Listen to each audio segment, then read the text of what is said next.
जंगली तोता आज का कहानी का शीर्षक है। एक शिकारी था। मदन एक दिन वह शिकार पर निकला। सुबह से शाम हो गई लेकिन उसे कोई शिकार न मिला। अंत में आते वक्त रास्ते में उसने जंगल में एक घना जामुन का पेड़ देखा। उस पर कई पक्षी बैठे थे। मदन ने अपना जाल फेंका। कुछ तो पक्षी उड़ गए पर कुछ जाल में फंस गए।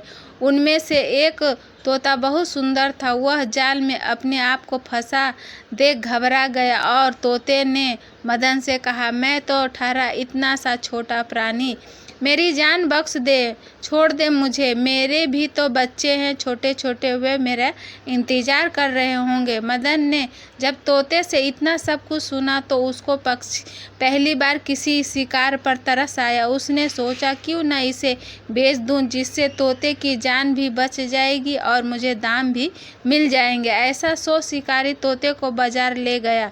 सुंदर तोते को एक सेठ जी ने खरीद लिया। फिर दुकान के बाहर दरवाजे पर पिंजरे को लटका दिया। अब सेठ जी तोते को रोज शाम घर ले जाते, सुबह वापस दुकान पर लाते।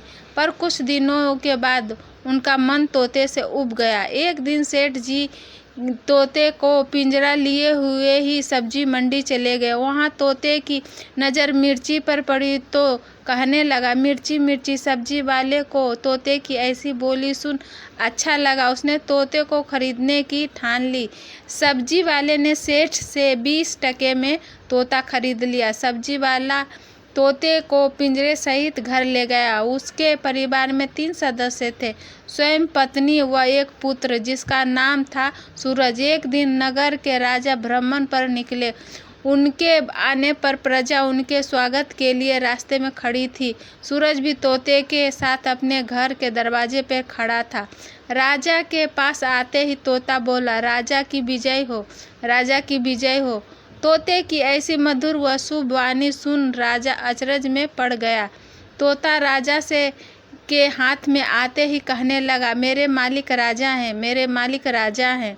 राजा ने सूरज को अच्छा खासा धन दिया और तोते को अपने संग ले गए।